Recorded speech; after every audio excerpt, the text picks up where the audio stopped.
Welcome to EduCentials, where we don't just revise, we master. This complete A-star revision course for Tennessee Williams, A Streetcar Named Desire. In this series, we're going to break down every major aspect of the play, from context and dramatic methods to characters, themes, symbols, critical perspectives, and exam technique. The goal is not simply to memorise quotations or plot events. The goal is to understand how Williams constructs meaning and how you can turn that understanding into sophisticated A-level analysis. Whether your exam is days away or months away, this deck is designed to help you think more deeply, write more perceptively, and approach the text with confidence. Before we start, don't forget to purchase our Streetcar A-level revision booklet, suitable for English literature and language specifications. This revision deck is divided into 12 sections, each focusing on a different aspect of the play and the examination requirements. You can work through it from beginning to end, or dip into specific areas, depending on what you need to revise. Together, these sections cover the exam structure, context, dramatic methods, characters, themes, symbols, critical perspectives, language analysis, and essay writing skills. Think of this deck as both a revision guide and an exam preparation tool. The more connections you can make between these sections, the stronger your analysis will become. Before we explore the play itself, we need to understand what the examination is actually asking you to do. Many students lose marks not because they misunderstand the text, but because they misunderstand the task. This section focuses on where the marks are awarded, how the assessment objectives work, and how to structure your response effectively. Understanding the architecture of the exam allows you to write with purpose rather than simply writing everything you know about the play.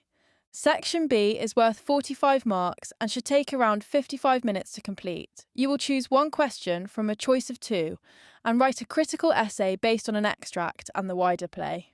One of the most important rules to remember is that you must move beyond the extract. If your response focuses only on the printed extract, or only on the rest of the play, your marks for analysis are capped. The examiners want to see connections. They want to see how a theme develops across the whole text.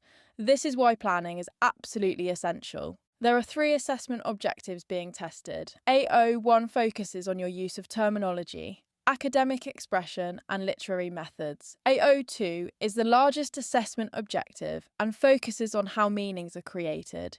This means analysing language, structure, stagecraft, and dramatic methods. A03 focuses on context and is worth 10 marks. However, context should never be bolted onto the end of a paragraph. Instead, it should be woven naturally into your analysis. The strongest essays treat context as something that shapes meaning, rather than something that sits separately from it.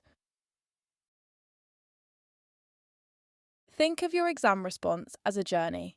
Spend around 5 minutes planning before you write a single sentence. Begin with the extract, then move to an earlier moment in the play. After that, explore a counter-reading or complication before finishing with the play's catastrophe or ending. This structure immediately creates a sense of development and sophistication. The strongest candidates do not simply collect evidence. They build arguments. Every paragraph should push your interpretation forward. Context is one of the easiest ways to elevate an essay from good to excellent. However, context is not about memorising dates and facts. Instead, it is about understanding the worlds Williams was writing into and writing out of. Every conflict in the play is connected to larger social tensions involving class, gender, sexuality, power, and identity. The more you understand these tensions, the more perceptive your analysis becomes. To understand A Streetcar Named Desire, we need to understand something about Tennessee Williams himself. Many elements of the play have autobiographical roots. His beloved sister Rose suffered severe mental illness and was eventually lobotomized, something that echoes through Blanche's tragic fate. Williams was also a gay man, living in a society that criminalized homosexuality. Alan Gray's story reflects this reality. However, remember that context should illuminate the text, not replace analysis. We are not studying Williams's life for its own sake. We are studying how aspects of his life shape the play. The play is set in 1947, immediately after the Second World War. Millions of men were returning from military service, and traditional ideas about masculinity were being reasserted. Women who had entered the workforce during the war were often pressured back into domestic roles. At the same time, America was experiencing economic growth and social change. Stanley and Mitch are products of this world. Their identities reflect a society attempting to redefine itself after conflict. Understanding post-war America helps explain why power, gender, and authority are such important concerns within the play. At its heart, the play stages a battle between two versions of America. Blanche represents the declining Old South, with its aristocratic traditions, refinement, and nostalgia. Stanley represents the new America, industrial, immigrant, practical, and forward-looking. Their conflict is not simply personal, it is symbolic. Williams places two competing visions of society in direct opposition and asks which one will survive. By the end of the play, Stanley's world has triumphed, while Blanche's has been removed and institutionalized. The setting is far more than a backdrop. Williams uses New Orleans almost like another character. The French Quarter is multicultural, energetic, sensual, and constantly alive. The name Elysian Fields is particularly significant because, in Greek mythology, it refers to the resting place of the dead. This creates dramatic irony. Blanche arrives believing she is seeking refuge, but the audience gradually realises she is travelling towards her own symbolic destruction. The setting reinforces the play's themes of desire, death, and inevitability. Three important contexts intersect throughout the play: gender, sexuality, and mental health. Women in 1947 had limited economic and social independence. Homosexuality was criminalised and heavily stigmatised. Mental health treatments were often invasive and brutal. Blanche's experiences cannot be understood without recognising these realities. Her vulnerability is not simply personal, it is structural. Williams shows how social institutions and cultural attitudes can contribute to individual suffering. One of the reasons A Streetcar Named Desire remains so influential is Williams's innovative use of dramatic methods.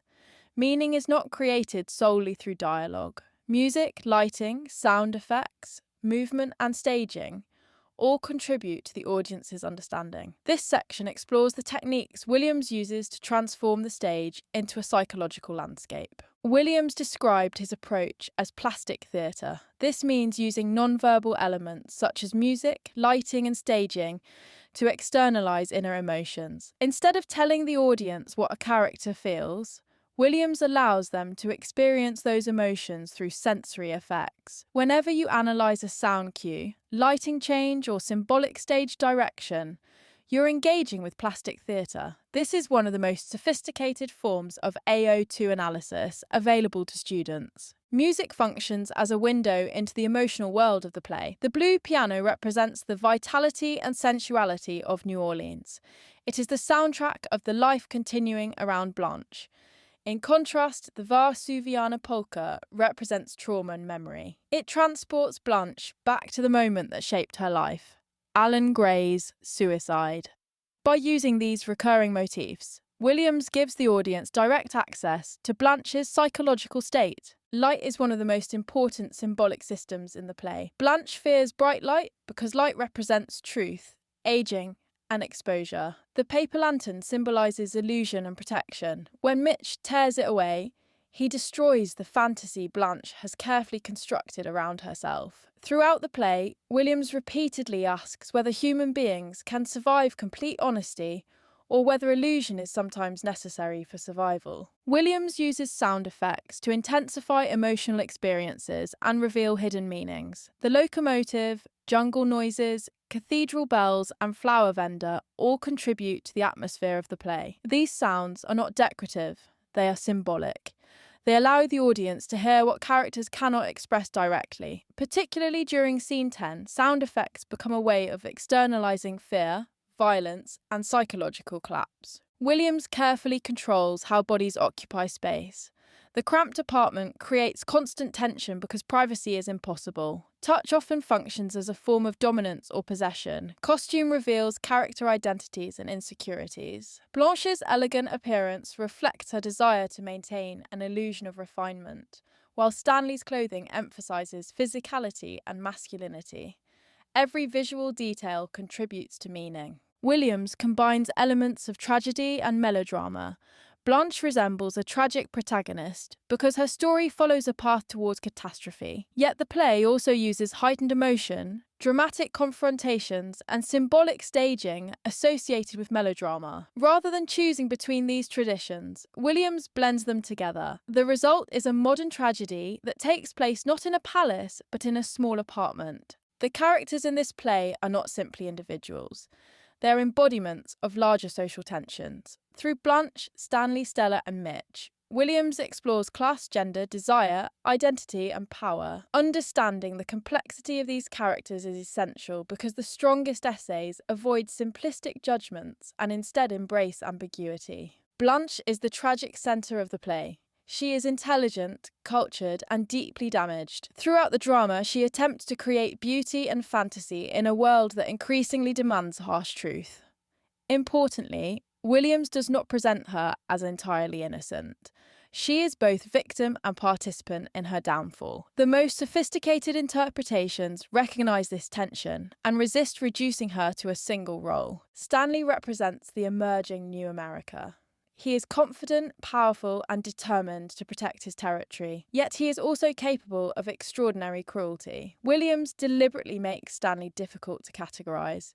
He is neither pure villain nor straightforward hero. Instead, he embodies both the energy and the brutality of a changing society. The tension between these qualities is central to understanding the play. Stella and Mitch occupy the space between Blanche and Stanley. Stella is torn between her loyalty to her sister and her commitment to her husband. Throughout the play, she becomes a symbol of compromise and survival. Her final decision to remain with Stanley is one of the play's most controversial moments because it raises difficult questions about truth, dependence, and self-preservation. Mitch, meanwhile, initially appears to offer Blanche a possible escape. He is more sensitive than the other men and seems capable of genuine compassion. However, when he rejects Blanche after learning about her past, Williams reveals how deeply societal expectations shape even the gentlest characters. Both Stella and Mitch demonstrate how difficult it is to resist the pressures of the world around them. The minor and absent characters perform an important dramatic function.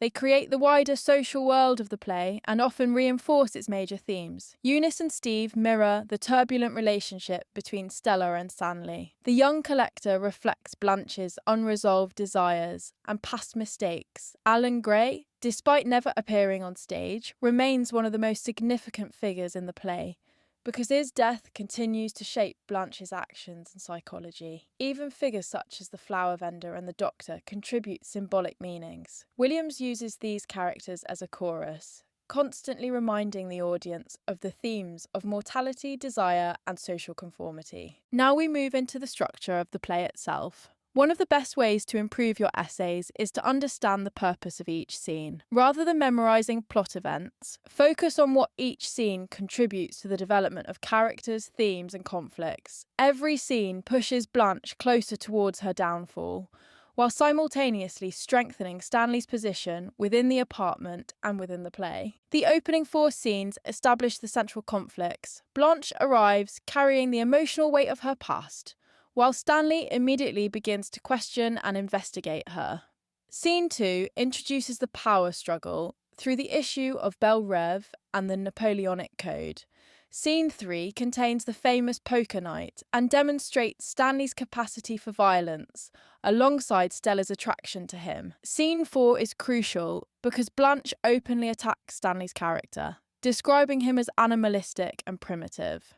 Importantly, Stanley overhears these criticisms, setting in motion the conflict that drives the rest of the play. These scenes focus on exposure and revelation. Blanche increasingly realises that her carefully constructed identity is beginning to collapse. Scene 5 introduces the paper lantern as a symbol of illusion. Scene 6 provides one of the play's most important moments, when Blanche reveals the story of Alan Gray and the trauma that has shaped her life. In Scene 7, Stanley systematically dismantles Blanche's reputation by exposing her past to Stella. Finally, Scene 8 marks a turning point. Stanley's gift of the bus ticket symbolises his determination to remove Blanche from his world. The conflict has moved beyond tension and into open hostility. The final three scenes represent Blanche's complete destruction. Scene 9 centres on Mitch's rejection and the destruction of the paper lantern. Scene 10 contains the play's climactic act of violence, as Stanley assaults Blanche. Williams presents this moment as both a personal tragedy and a symbolic victory for Stanley's worldview. Scene 11 deals with the aftermath. Blanche is institutionalised. Stella chooses to remain with Stanley, and the poker game resumes. The ending creates a sense of tragic circularity, suggesting that life continues despite suffering and injustice. Themes are the conceptual backbone of the play. They allow us to connect different scenes, characters, and symbols into coherent arguments. Remember that exam questions rarely ask about isolated events. Instead, they focus on larger ideas such as desire, power, illusion, identity, or conflict. The stronger your understanding of the themes, the easier it becomes to write sophisticated essays. Desire and death are the play's most significant paired themes. From Blanche's very first mention of the streetcars named Desire and Cemeteries, Williams suggests that these ideas are inseparable.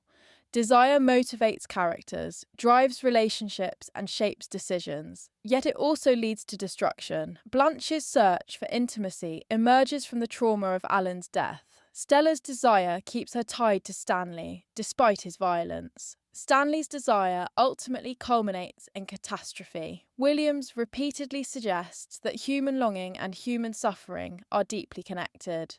Perhaps no theme is more closely associated with Blanche than the conflict between illusion and reality.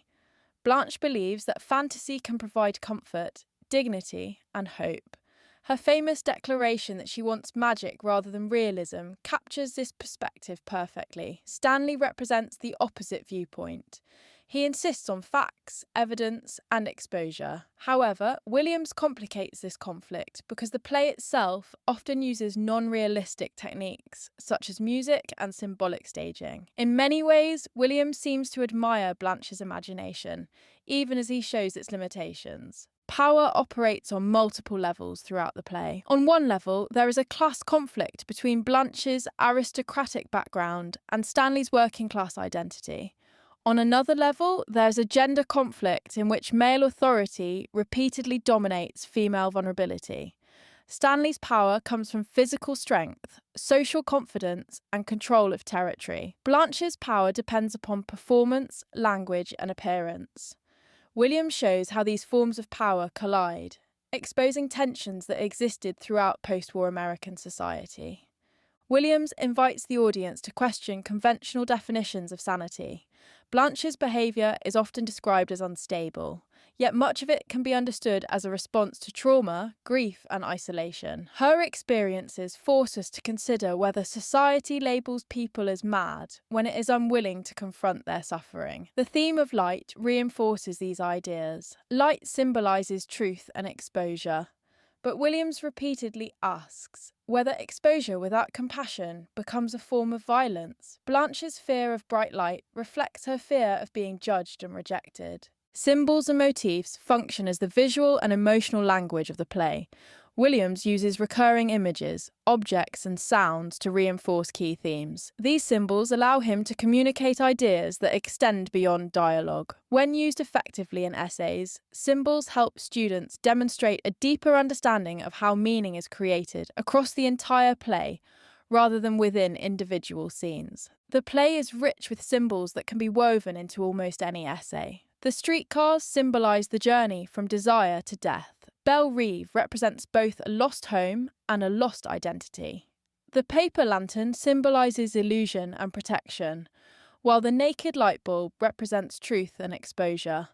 The Varsuviana polka embodies trauma and memory. Blanche's bathing suggests a desire for purification, while the poker table represents masculine power and social ritual. What makes these symbols so powerful is that they do not operate in isolation. Together, they form a network of meanings that reinforce Williams' exploration of desire, identity, illusion, and destruction. Critical perspectives are not about forcing a single interpretation onto the play.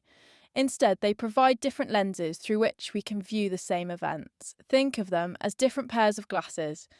Each one highlights particular themes, tensions, and meanings. The strongest A-level essays often move naturally between perspectives, showing that literature can support multiple interpretations simultaneously. These lenses help us deepen AO3 and demonstrate a more sophisticated understanding of the text. The feminist perspective focuses on patriarchy, gender inequality, and the vulnerability of women in a male-dominated society.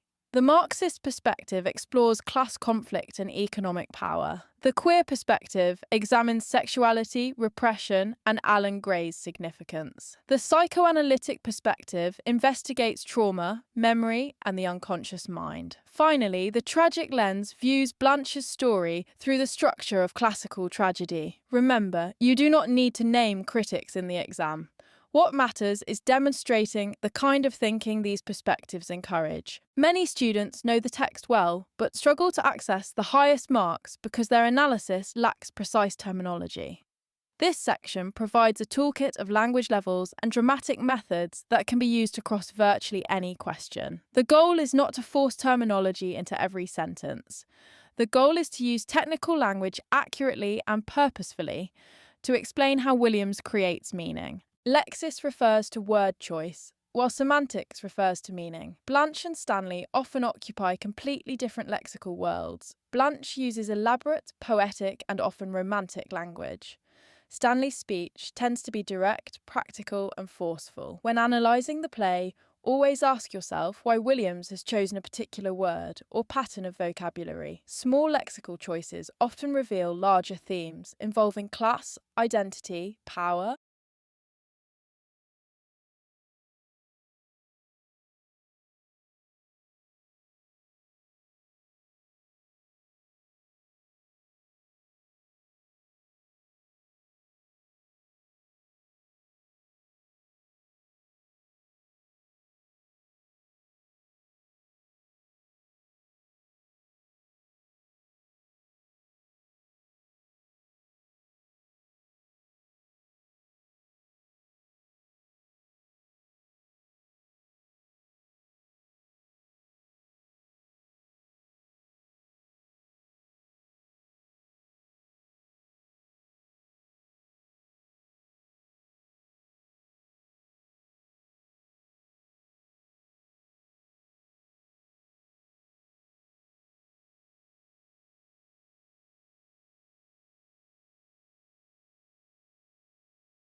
Understanding the text is only half the battle. You also need a strategy for turning that knowledge into marks. This section focuses on decoding questions, building arguments, and structuring responses effectively. The strongest essays are not simply collections of ideas. They are carefully constructed arguments that answer the question from beginning to end. Every streetcar question follows a very similar structure. First, identify where the extract is located in the play. Next, underline the key focus of the question, whether that is power, anxiety, dependence, or another theme. Then focus on the words how and why. How asks you to analyse methods. Why asks you to explore meanings and effects. Finally, remember the instructions to explore different points in the play. This is your reminder to move beyond the extract and develop a wider argument. An A-star essay is driven by a clear line of argument. Instead of simply listing evidence, every paragraph should advance your interpretation. Begin with a conceptual point. Support it with evidence. Analyse the methods Williams uses. Explore contextual implications. Then connect it back to the question. The examiner should always feel that your essay is moving somewhere rather than simply collecting observations. The best essays integrate all three assessment objectives rather than treating them separately. AO1 appears through terminology and academic expression. AO2 emerges through detailed analysis of methods. AO3 is woven naturally into the discussion of meaning. Rather than writing a separate context paragraph, embed contextual understanding throughout your analysis. Think of the assessment objectives as strands of the same rope rather than separate boxes to tick. A strong streetcar essay often follows a similar pattern. Begin with the extract and establish the core argument. Move to an earlier moment in the play that develops the theme. Then explore a complication or counter-reading. Finally, analyse the late play catastrophe or resolution. This creates a sense of progression and demonstrates an understanding of the text as a complete dramatic structure rather than a series of disconnected scenes. Practice is where knowledge becomes performance. These questions are designed to replicate the demands of the examination and provide opportunities to apply everything covered so far. Each question requires close analysis of an extract while also encouraging wider exploration of the play. The success criteria show exactly what examiners are looking for in high-level responses. Power is one of the most important themes in the play because it shapes almost every relationship. When approaching this question, think about how power operates through language, physical dominance, social status, and gender expectations. Stanley's authority is often obvious, but the strongest responses will also explore more subtle forms of power, including Blanche's attempts to manipulate perception and Stella's power to choose between competing loyalties. Remember to analyse both the extract and several other scenes from the play. A strong opening might argue that Williams presents power as unstable and contested rather than fixed. Throughout the play, characters attempt to assert authority over one another through language, physical presence, and social identity. However, Williams repeatedly demonstrates that power is fragile, dependent on circumstance, and often linked to violence. By exploring these tensions, the play exposes broader anxieties within post-war American society. This second question focuses on another key theme from the play and requires the same skills. Begin by identifying the central idea, then trace its development across different scenes. Look for moments where the theme changes, becomes more complicated, or is challenged. The strongest essays avoid repeating the same point and instead demonstrate how Williams develops ideas over time. An effective opening should immediately establish a conceptual argument. Rather than describing events, focus on what Williams appears to be suggesting about the theme. Introduce the broader significance of the idea and signal the direction your essay will take. Examiners reward students who demonstrate confidence and control from the very first sentence. The third practice question provides another opportunity to refine your essay writing skills. Notice how all streetcar questions ultimately require the same approach. Analyse the extract carefully. Move beyond it into the wider play and develop an argument supported by methods and context. Once you understand this structure, the specific focus of the question becomes far less intimidating. This exemplar demonstrates how to balance argument, context, and analysis from the outset. Notice that it does not begin with plot summary. Instead, it introduces an interpretation and immediately positions the play within a wider social and dramatic context. This creates the impression of a thoughtful and analytical response before any detailed evidence is even discussed. This final section is designed to help you consolidate everything you've learned. In the final days before the examination, your focus should shift away from learning new content and towards refining what you already know. Confidence comes from familiarity. The more comfortable you become with the major quotations, themes, and methods, the more fluent your essays will feel under exam conditions. A small number of carefully selected quotations can unlock a huge range of arguments. Focus on short, flexible quotations that connect to multiple themes. Quotations such as, "I don't want realism, I want magic. I have always depended on the kindness of strangers. I am the king around here," and "we've had this date with each other from the beginning," can be adapted to discussions of power, identity, illusion, dependence, and tragedy. Quality is far more important than quantity. In the final 48 hours, focus on revision rather than panic. Reread the most important scenes, particularly scenes 1, 6, 9, 10, and 11. Review your key quotations and revisit the slides on plastic theatre and symbolism. Practice at least one essay, opening under time conditions. On the day of the exam, read both questions carefully, plan before writing, and make sure you move beyond the extract. Most importantly, trust the preparation you have already completed. As you finish this revision course, remember that the highest marks do not come from memorizing the most quotations or writing the longest essays. They come from developing thoughtful interpretations and supporting them with precise analysis. A Streetcar Named Desire is a play about conflict, identity, desire, power, and survival. The strongest responses embrace complexity, rather than searching for simple answers. If you can explain not only what Williams presents, but how and why he presents it, you're already thinking like an A-star student. Good luck.